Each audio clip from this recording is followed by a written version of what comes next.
தமிழொலி சொந்தங்களுக்கு வணக்கம். தமிழொலியின் இன்றைய மதிய நேர பிரதான செய்திகள். முதலில் தலைப்புச் செய்திகள். தீவிரமடைந்துள்ள காலநிலை, நாட்டு மக்களுக்கு அவசர அறிவுறுத்தல். நுவரெலியாவில் அதிக பனிமூட்டம், சாரதிகளுக்கு எச்சரிக்கை. மல்வான பிரதேசத்தில் 2 இளைஞர்களின் சடலங்கள் மீட்பு. யாழில் காதல் ஜோடிகளுக்கு அந்தரங்க பகுதியாக மாறும் பேருந்துகள், முகம் சுளிக்கும் பயணிகள். இருளில் மூழ்கிய இலங்கையின் பல பகுதிகள். கொழும்பில் உள்ள தனியார் வைத்தியசாலை ஒன்றில் ஏற்பட்ட பாரிய தீ விபத்து. கிளிநொச்சிக்கு ஜனாதிபதி விஜயம், விபத்தினால் பரபரப்பு. வெள்ள நிலைமை ஏற்படும் அபாயம் குறித்து அவசர எச்சரிக்கை. சுவர் இடிந்து வீழ்ந்ததில் ஒருவர் உயிரிழப்பு. தொடர்பான விரிவான செய்திகள். நாட்டில பிரதேசத்திலும் அனர்த்த நிலைமை அல்லது மரம் முறிந்து விழும் ஆபத்து இருக்குமானால் அது தொடர்பில் அனர்த்த முகாமைத்துவ மத்திய நிலையத்தின் 117 என்ற துரித இலக்கத்துக்கு அறிவித்தால் உடனடியாக நடவடிக்கை எடுக்க ஏற்பாடு செய்யப்பட்டுள்ளதாக அனர்த்த முகாமைத்துவ மற்றும் பாதுகாப்பு ராஜாங்க அமைச்சர் பிரமித்த பண்டார தென்னகோன் தெரிவித்துள்ளார். அனர்த்த முகாமைத்துவ ராஜாங்க அமைச்சில் நேற்றைய தினம் இடம்பெற்ற விசேட செய்தியாளர் சந்திப்பில் வைத்து அவர் இந்த விடயத்தை கூறியுள்ளார். சீரற்ற காலநிலை காரணமாக வளிமண்டலவியல் திணைக்களம் அறிவிப்பு செய்கிறது. அதனால் வளிமண்டல திணைக்களத்தின் அறிவித்தல்களின் பிரகாரம் செயற்படுவது அனைவரது கடமை.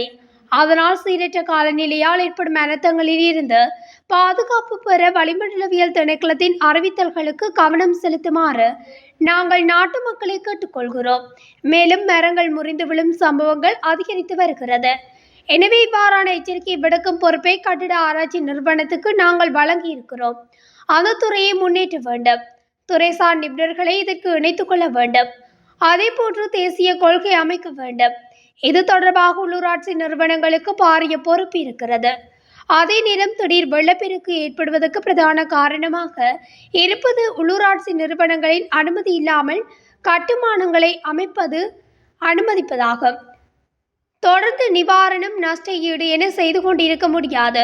எனவே நாட்டில பிரதேசத்திலும் அனர்த்த நிலைமை அல்லது மரம் முறிந்து விழும் ஆபத்து இருக்குமானால் அது தொடர்பில் அனர்த்த முகாமைத்துவ மத்திய நிலையத்தின் 117 என்ற துரித இலக்கத்துக்கு தொடர்பு கொண்டு தெரிவிக்க முடியும். அதே போன்று கிராம சேவகர் ஊடாக பிரதேச செயலாளரை அறிவுறுத்த முடியும் என குறிப்பிட்டுள்ளார். நாட்டில் சீரற்ற காலநிலை தொடர்ந்து நிலவி வரும் நிலையில் நுவரெலியா பகுதியில் கடும் மழையுடனான வானிலை காணப்படுகின்றது. இந்த நிலையில் இன்று காலை முதல் குறித்த பகுதியில் அதிக பனிமூட்டம் நிறைந்து காணப்படுகின்றது. குறிப்பாக நுவரெலியா ஹட்டன் பிரதான வீதியில் பிளக்ஃபுல் சந்தி, வெண்டிகனோர், பங்களாகத்து, நானூயா, ரதல்ல குறுக்கு வீதி போன்ற இடங்களில் வழமைக்கு மாறாக அதிகளவான பனிமூட்டம் காணப்படுகின்றது. இதனால் சாரதிகள் வாகனங்களை செலுத்துவதில் பெரும் சிரமங்களை எதிர்நோக்குகின்றனர்.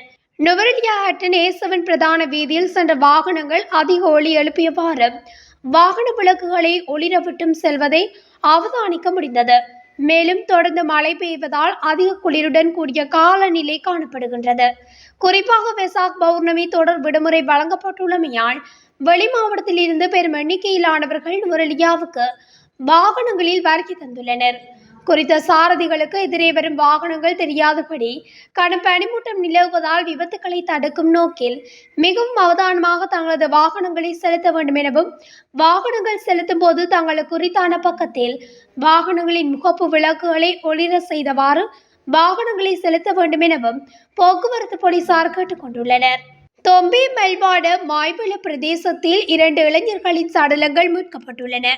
வயல்வெளியில் 2 இளைஞர்களின் சடலங்கள் இவ்வாறு மீட்கப்பட்டுள்ளன. போலீசாருக்கு கிடைத்த அவசர அழைப்பினை அடுத்து போலீஸ் உத்தியோகத்தர்கள் சம்பவ இடத்திற்கு விரைந்துள்ளனர். குறித்த பகுதியில் 2 சடலங்கள் கிடப்பதனை அதிகாரிகள் கண்டுபிடித்துள்ளனர்.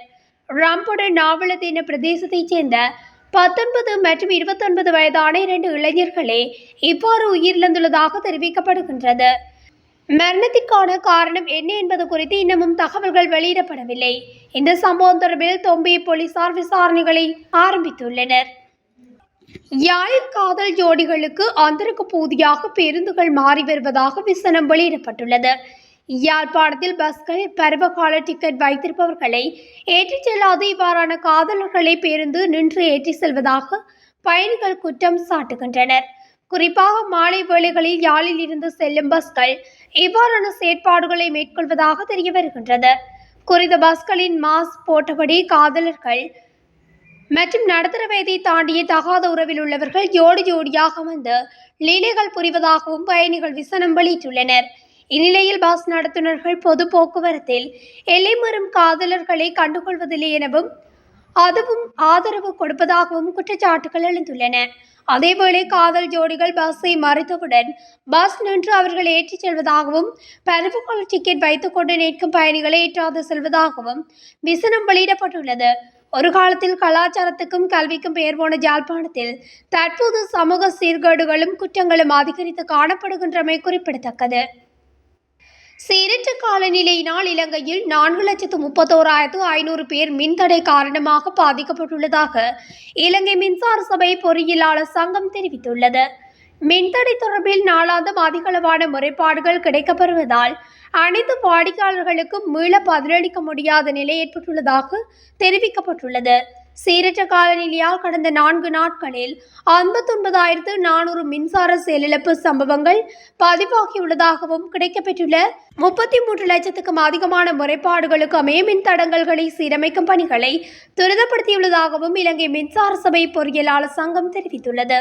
இதன்படி நேற்றைய தினம் வரையில் 3,30,000 பேருக்கான மின்சார விநியோகத்தை வழமைக்கு கொண்டு வந்துள்ளதாகவும் தெரிவிக்கப்பட்டுள்ளது.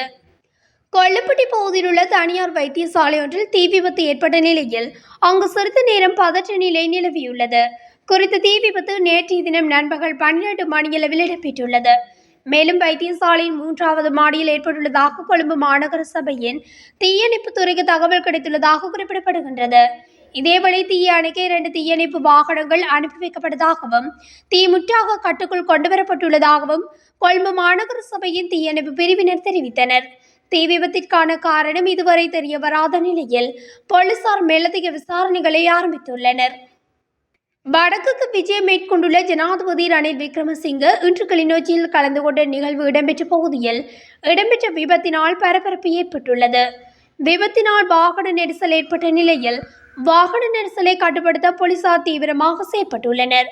கிளிநொச்சி வைத்தியசாலை கட்டிடம் திறப்பதற்காக இன்று ஜனாதிபதி கிளிநொச்சிக்கு விஜயம் செய்துள்ளார். இந்த நிலையில் காலை 8:30 மணியளவில் குறித்த விபத்து வைத்தியசாலை முன்பாக நடைபெற்றது. வேக கட்டுப்பாட்டை இழந்த டிப்பர் வாகனம் வீதியோரத்தில் வைக்கப்பட்ட பாதுகாப்பு அமைப்பு கம்பத்துடன் மோதி விபத்துக்குள்ளானதாக கூறப்படுகின்றது. இந்நிலையில் விபத்து சம்பவம் தொடர்பில் கிளிநொச்சி போலீசார் மேலதிக விசாரணைகளை முன்னெடுத்து வருகின்றனர். தென்மேற்கு பருவக்காற்று நிலை காரணமாக மழை மற்றும் காற்று தொடரும் என வளிமண்டலவியல் திணைக்களம் தெரிவித்துள்ளது. மேல் சப்ரகமுவ, மத்திய, வடமேல் மற்றும் தென் மாகாணங்களில் அவ்வப்போது மழை அல்லது இடியுடன் கூடிய மழை பெய்யக்கூடும். சப்ரகமுவ மாகாணத்திலும் நுவரெலியா மாவட்டத்திலும் சில இடங்களில் 100 மில்லிமீட்டருக்கு மேல் இருக்கலாம். மேல் மற்றும் வடமேல் மாகாணங்களிலும் கண்டி, காலி மற்றும் மாத்தறை மாவட்டங்களிலும் சில இடங்களில் 75 மில்லிமீட்டர் அளவில் கனமழை பெய்யக்கூடும் என்றும் தெரிவிக்கப்பட்டுள்ளது. வடக்கு மற்றும் வடமத்திய மாகாணங்களில் சில இடங்களில் மழை பெய்யும் என குறிப்பிடப்படுகின்றது.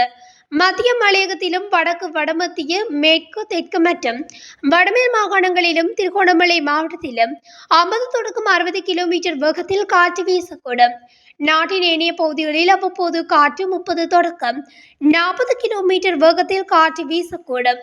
இதேவேளை களுகங்கை, அத்தனகலு, ஓயா மற்றும் சில இடங்களுக்கு விடுக்கப்பட்ட வெள்ள அபாய எச்சரிக்கை மேலும் 24 மணித்தியாலங்களுக்கு நீடிக்கப்பட்டுள்ளது. 20ஆம் தேதி வெளியிடப்பட்ட வெள்ள அபாய எச்சரிக்கை அடுத்த 24 மணித்தியாலங்களுக்கு இன்றிரவு 9 மணி வரை நீட்டிக்கப்பட்டுள்ளதாக நீர்ப்பாசன திணைக்களம் விடுத்துள்ள அறிக்கையில் தெரிவிக்கப்பட்டுள்ளது. இந்த விடயம் தொடர்பில் அவதானம் செலுத்தி நடவடிக்கை எடுக்குமாறு குறித்த பிரதேச மக்களுக்கு தெரிவிக்கப்படுவதுடன் அவ்வழியாக செல்லும் வாகன சாரதிகளும் அவதானமாக இருக்குமாறும் தெரிவிக்கப்பட்டுள்ளது. பெல்மடுள்ள போபட்டிய பிரதேசத்தில் சுவர் இடிந்து விழுந்ததில் ஒருவர் உயிரிழந்துள்ளதாக போலீசார் தெரிவித்தனர். விபத்தில் படுகாயமடைந்த நபர் பெல்மடுள்ள வைத்தியசாலையில் அனுமதிக்கப்பட்டதன் பின்னர் உயிரிழந்துள்ளதாக போலீசார் மேலும் தெரிவித்தனர். உயிரிழந்தவர் போப்பட்டிய பிரதேசத்தைச் சேர்ந்தவர். மேலதிக விசாரணைகளை போலீசார் மேற்கொண்டு வருகின்றனர். இத்துடன் தமிழொலியின் இன்றைய மதிய நேர பிரதான செய்திகள் நிறைவடைகின்றன. தொடர்ந்தும் செய்திகளை அறிந்து கொள்ள தமிழொலி ஊடகத்துடன் இணைந்திருங்கள். நன்றி.